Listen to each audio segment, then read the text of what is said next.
Hi guys, it's Mary Rowe back for our finale, sort of our penultimate finale, actually. This is a very important session, and I'm very appreciative that we have two very, very busy presidents who have made time in their schedules to come onto this call. And just so you know, folks, both for Mohammed and Joy's benefit, universities have been cited repeatedly over the last 2 days. So people have been saying, well, what about post-secondaries? What's the role of universities? So the timing couldn't be better. And I'm very appreciative that Stephen Phillips is going to moderate this discussion because it's so critical. And I also had a lovely note from Merrick Gertler over the weekend saying just I'm all in on this and really supportive of my colleagues to make this pitch because I think he's maybe the incoming chair of the Council of Universities or whatever that organization's called, and apparently spoke about this. So he's with you. He's with you in spirit. And as I said, we've had many, many stakeholders across other topics. I think with their hands up saying, I hope that post-secondaries are going to be part of the solution in helping downtowns recover. So we've had a really interesting series of sessions leading up to this. After we're done with you, then we're going to hear a session on sort of public space and public animation, and hear from Los Angeles and New York and other cities and Vancouver and other places about different kinds of tangible things that can be done. But we had sessions yesterday on libraries, on faith institutions, and now we're really keen to hear about the other aspects of anchor institutions being post-secondaries and universities. So Stephen, I'm going to pass to you. And I just want to thank Mohammed and Joy for joining us. Thanks very much. And looking forward to the conversation very much. And I'll pass it over to the three of you. Thanks. Thank you, Mary.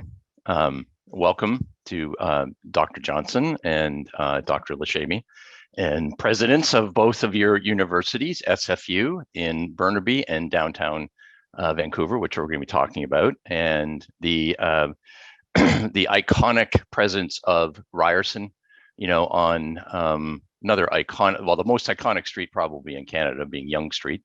And, really where I wanted to start, we want to talk about the downtowns and your relationship to the downtowns and how it might be changing or how it is changing, and the future, the future and about your relationship. And just to sort of set, a little bit of the context, Dr. Johnson, in looking at some of the material on you and on SFU, your focus on enhancing student learning experiences and working towards reconciliation and advancing equity, diversity, and inclusion across SFU, I think says a lot about your different campuses. And I believe you have 3 campuses, including Surrey, and what the intentions are. I mean, you are approximately 30,000 student university. And I believe the downtown Vancouver campus opened in 1989. So it's been there for a while. I certainly have been there. And it's been, your downtown campus, interestingly, has been described as the intellectual heart of the city, which is really interesting for a campus such as that. And then Dr. Lashemi, President Lashemi, Ryerson with, 45,000 students, a very well-noted and iconic campus, has always been, the focus of a major downtown area of the city of Toronto. It's been, called a leader in, or noted as a leader in innovative, career-oriented location or education. It's always filled a void. You are a full-fledged university, but you've always filled that void before that of, training workers, both on the very practical side and on the higher academic side. So, and it's very diverse institution, very inclusive. And what I really want to focus on, and I'll ask, President Johnson to go first. Can you just touch on, you both have very different scales in your relationship to the downtown. And when we talk about trying to regenerate the downtowns, both in Vancouver and in Toronto, could you just talk about your relationship with the downtown in Vancouver? Yeah. To start. Yeah, thanks so much for that. I'm so pleased to be here. And I do want to begin by acknowledging I'm on Burnaby Mountain, where our main campus is. And this is on the unceded territories of the Musqueam, Squamish, Coquitlam, and Tsleil-Waututh peoples. As you mentioned, we have 3 campuses. And what's interesting to me, and because of that, we have very different and really strong relationships with 3 municipalities. And so I talk to 3 mayors on a regular basis, and I think all 3 of those mayors of Burnaby, Surrey, and Vancouver recognize that post-secondary institutions are so vital for the life of the city, and they want more of us. I think that's what's so interesting to me, is that they want more presence. Because they recognize that students, for very, very good economic reasons, students purchase goods and use transit, and that's good for our cities. But also because of what you referred to earlier about us being an intellectual heart, and the benefits of having a vital institution that can engage the community in arts, engage the community in seminars and lectures, and partner with the community in a variety of ways. And I would say, Stephen, across our three campuses, we have different stories to tell. And so even if I were to pick Surrey, which is our fastest growing municipality almost in Canada right now, it's growing so quickly. It's such a great story because SFU grew with a brand new downtown in Surrey. And so worked very, very closely with Surrey as they established their new city hall, their new library, and we established a campus in Surrey to build a hub there, recognizing that there's so much to be gained by making sure that there is a university presence, but also these other amenities as well. And I think that's really worked well. And I'm a big fan of mixed use facilities. I think it brings a certain vibrancy. In Surrey, we actually built a campus on top of a shopping mall, that wasn't being utilized to the degree it needed to be. And so repurposed that. So there's still stores there, but also a university campus. And that kind of dynamic of use of facilities and partnership with the city, who helped us rezone, helped us get our permits in a timely manner, has made a huge difference. I will make just one, maybe a very, very quick remark about downtown as well. Certainly when we went downtown, there were a lot of concerns about the gentrification of the downtown east side in Vancouver. And we had to partner with the local community to think carefully about what we could give back to that community as well. Not to simply take over buildings and facilities, but what could we offer that community in terms of partnership. And that was a long, and I would say initially difficult discussion, but it really has enhanced both the university and the community. So I'll just close by saying, because I know Mohammed's anxious to get into this one as well, we benefit as much as cities benefit, because we also learn so much through these partnerships. And I just think there's really magic to be had there. Thank you. Mohammed? Well, thank you very much for the invitation. It's really a pleasure for me to be with my friend and colleague Joy sharing this panel, but also to be invited to talk about our role as a university in downtown. Here is a definition that I always share with our students, but also our partners. We see downtown Toronto, and downtown Toronto is expanding, as actually our living lab. It's very important for a university like Ryerson that we see ourselves as part of the community. And what Joy has mentioned, this is a partnership. And in order for a partnership, and for us, it's a partnership that has been there for over 70 years.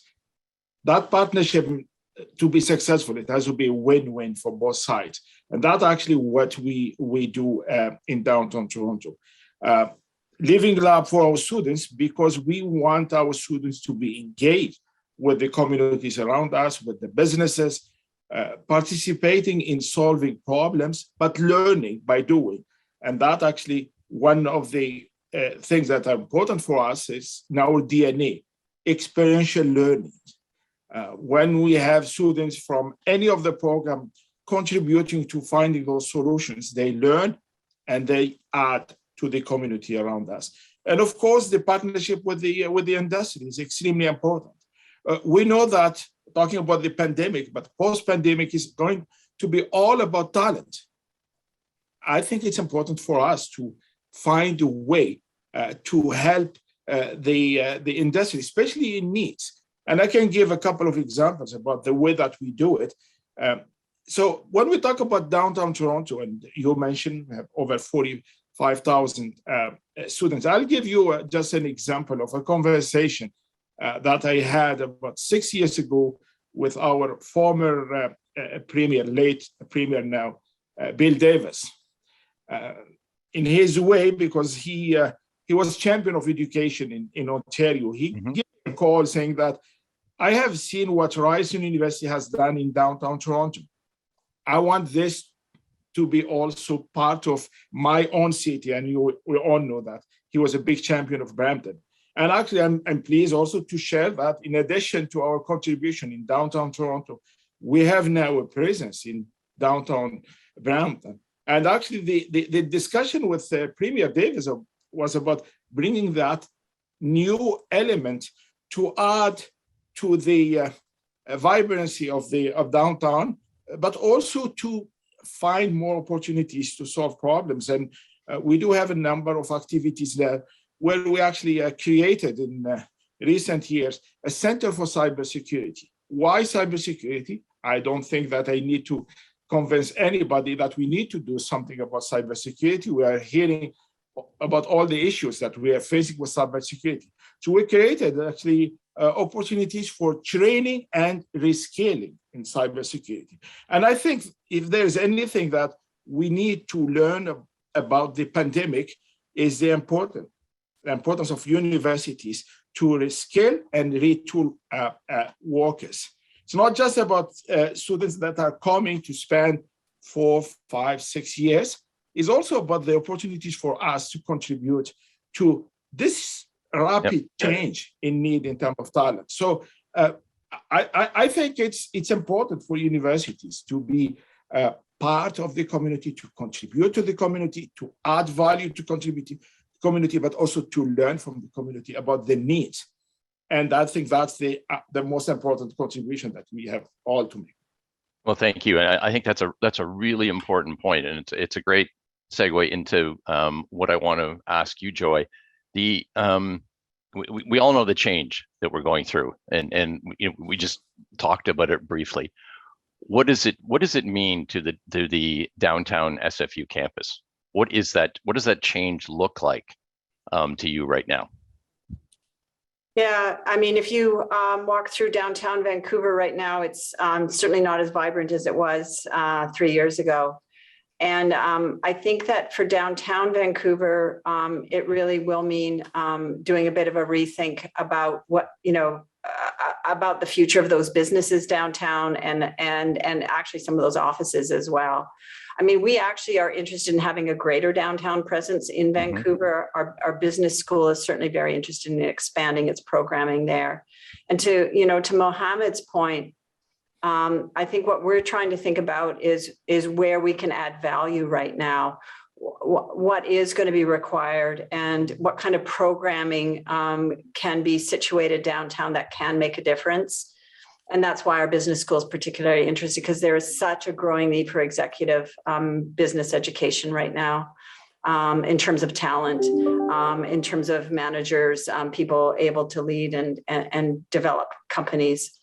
So that's certainly a space we're interested in. I would also say it's so interesting because I do think that one thing, as a bit of an aside, I'm very, very concerned about what's happened to the arts in our cities. And I will say, because we have our School of Contemporary Arts located downtown, that we have been able to keep the arts kind of present and going to some degree during this time in which a lot of our artists are struggling. And so, again, I think that we provide a bit of a lifeline in the downtown to continue to lift up the arts, to provide opportunities, because as a post-secondary institution, we have been able to keep our educational programming moving forward and engage artists as instructors, as performers to some degree as well. So it is an interesting question right now as we think about the future, particularly of downtown Vancouver. I would say though as well, just I want to make a mention of Burnaby, where we have obviously a campus that, but back in the day, people built universities on top of mountains. I don't know what they were thinking, but that's what they did. And but we have built a city up here, and that's been a very successful project about bringing people to the campus, because we also recognize, to the point being raised here, is that universities can't exist without cities either. We need people. We don't want to just be a place people commute to. But right now, our city of Burnaby is thinking about developing a new downtown core in Metrotown. And it's so interesting because they keep coming to us saying we need SFU down there now. And it's just fascinating about how important that is in terms of building opportunity, in terms of a full downtown core. We see that playing out across all three cities that we're involved with. Mohammed, when we think about the footprint of Ryerson, the extensive footprint, and I'm talking about the physicality. I know you've just had a new master plan or a master plan update. All the spaces that you have, is Ryerson thinking of what the pandemic means to the amount of space you have, how you might change the use of some of those spaces? Or we've had other speakers the last yesterday and today talk about the need for certain groups need space, and Ryerson the campus is used by everybody, if you're just passing through it, the homeless, the less fortunate. Your thoughts on that, please? I think we have a lot of lessons to learn from the pandemic. A lot of challenges, but personally, I see a lot of opportunities. And to your question, we need also to be flexible and to adapt to remote and flexible work. And I think it's important for us because we are actually a community of 50,000, more than 50,000 people, including staff and faculty. And I can tell you 80% of our people are commuters. So it's very important for us also to take into consideration that aspect and offer some flexibility. If I take the staff, actually we worked on a new way of doing business, and we don't want everybody to come back. And that has actually, it's good to offer flexibility for people, flexible workforce, but also implication in terms of space. Does anyone at the university need a private office? Question, no, not anymore. We should create actually some common spaces for people to work, but we don't need all people to be at the same time on campus. So that has actually a very positive on in terms of usage of space. You mentioned about our campus. I think the most important thing that we learn also over time is the importance of partnership. We cannot do all this by ourselves. And as you know, Stephen, we have had many success stories about the type of partnership that we can create with our communities around us and then the business community. One of the examples, a lot of people probably don't realize, but on downtown area, intersection of Dundas and Yonge, we are actually users of the Cineplex theaters. And that project, when was actually designed with the idea of having Ryerson students in those theaters from morning to early afternoon. That's actually a perfect example of the use of a space between a public institution or educational institution and the private sector. And we have other examples. So I think it's important for us to think out of the box. Downtown area for us, we are probably, when we talk about density, I think we have probably a huge density compared to any other campus in the country, but we need also to think out of the box and optimize those resources, and also welcoming people to also use the facilities that we have. As you mentioned, Stephen, we don't have walls between us and the rest of the community. Everybody is welcome. Everybody can contribute. And I think that's the role of the university. You don't push back people. You invite them and engage them also in some of the activities that we do. So switching now, just sort of switching things around a little bit.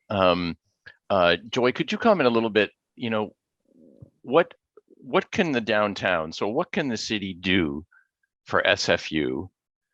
So at the municipal level, the provincial level, and even the federal level, how do they have to change their models of, supporting your institution? Yeah, I mean, I think there's a variety of things that municipalities do to support institutions. One is, I think about some of the programs we've had.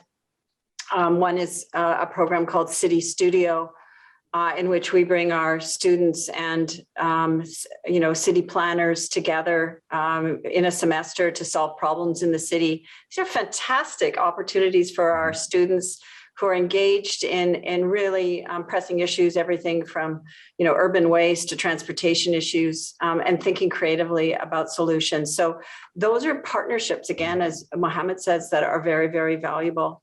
There's a lot of nuts and bolts, though, too. I mean, I think about, for example, in Surrey and Burnaby, helping us get our building permits. Mm-hmm. I'm just saying, when we have a common understanding of what we want to accomplish, I think that can be very helpful in terms of, expediting projects.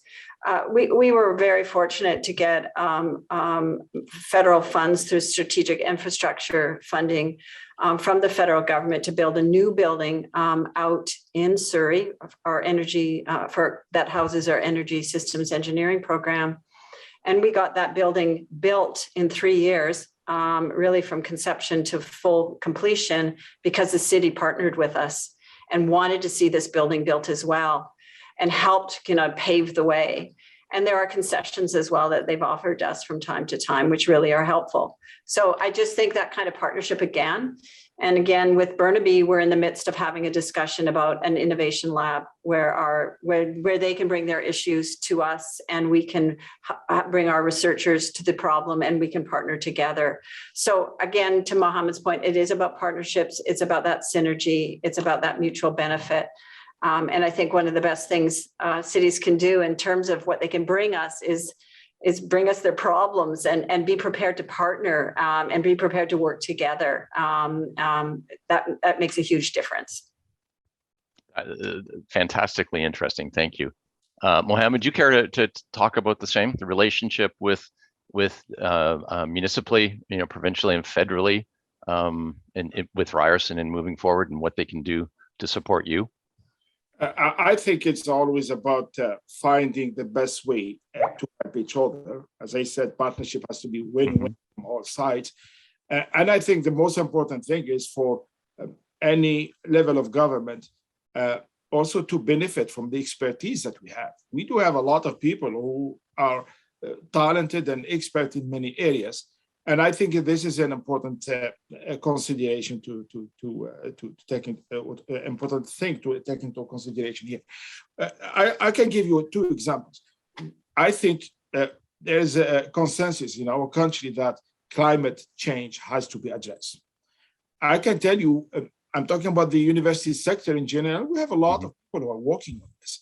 We need, in this case, to sit down with municipalities, with the federal government, and the provincial government to see how can we offer solutions.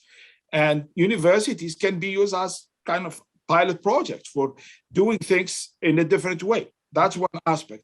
The other example, actually, during the pandemic, and I have to give credit here to the leadership of the City of Toronto here, they reached out from the beginning of the pandemic to all public or post-secondary institutions in Toronto. We have 4 universities and 4 colleges, and they brought everybody to the table. And the idea was, can we work together to deal with the recovery, the pandemic recovery? And we got actually a good support from both the province and the federal government with funding.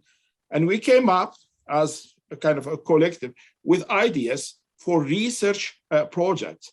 And I'm pleased that to say that the city has selected 8 research projects to deal with issues that we are dealing with during the pandemic. For example, the link between the COVID death and social and demographic factors within a city. We know that not everybody is affected the same way. We had issues dealing with predicting cities' labor market trends and needs to next few years. How can the city adapt to that? Another project about risk for future supply disruption for personal protective equipment and on. So that actually was those projects were a perfect example of type of collaboration you can have between the university sector and the city. Pleased to say that the 8 projects that were selected, and some of them we had multiple partners. Ryerson was involved in 7 out of 8. So I think those are the examples we can bring to the table. But let's discuss what are the issues, how can we contribute, and how we can benefit also. No, that's absolutely very well put. And just to sort of finish off, because I know that how much, the local businesses, surrounding your institutions depend on the students. I mean, you talk about, Mohammed, you talk about 50,000 students. I mean, there's a lot, from transit to, local businesses, to food and entertainment. What's your plans for being back, fully on campus? Joy, just starting with you, what is the plan for that? We're back. You're totally back now? Well, there's no such thing as totally back, I've learned. We have signaled, and certainly our provincial health officer and the Minister of Advanced Education Skills Training want us back. And I'm really pleased that 24 out of 25 institutions are back right now within campus learning in British Columbia. But that being said, there's a lot of anxiety, and we still have quite a bit of online delivery. When I look across my shoulder and I can see a hall down there, it's full of students right now. And that makes me very happy, because not only are they learning, and they need to be learning in classrooms, but they're also socializing. And to your point, they're using transit, and they're buying their coffee, and, supporting our local businesses, because they've suffered. Like, the ecosystem effects are extraordinary in terms of the economic impact of our universities. And so being back on campus is part of, moving forward with that. You're making a lot of people happy. I know that. Mohammed, are you, what's your situation? Our plan actually from next week is we are using the month of February as a transition with the goal that everybody is back by the end of February, February 28th. That's the plan. And your point about the impact on local businesses, definitely that has been a huge problem for businesses around us. And one thing I think the university sector has to realize that type of partnership. And I know one of the people in audience is Mark Gardner, who is the CEO of Downtown BA. I think that type of developing that partnership, collaboration, regular meetings, talking about the issues, because those issues are also our issues. So I think it's important for the university sector to pay attention to the communities around them. Well, all I can say is thank you both. I mean, this has been a remarkable discussion. Thank you so much. Right on time. Okay, great. Take care. Thanks, gang. Stephen, thank you for pulling that together, and really great to have the two presidents. Thank you, both of you. And also, you covered not only university as a place, which I appreciate, and your proximity to downtowns, and you've made a statement by being located downtowns, but also all the other benefits you bring, your faculty, the capacity. We saw in the chat people asking, can you put your brain power to work in terms of how are we going to reimagine these downtowns? How do we figure out what social cohesion is going to look like? How do we deal with the mental health challenges? So we'll be back knocking on your door lots. And I'm delighted to hear you mention City Studio. I'm a big fan of Dwayne's, and I think it's a really good model, and I'm hoping that we can continue to share those best practices, and Ryerson as right there on that iconic street of Yonge Street. Looking forward to what that recovery does look like. So thanks very much. And Stephen, thank you for corralling these two in a really lively conversation. We appreciate you joining us.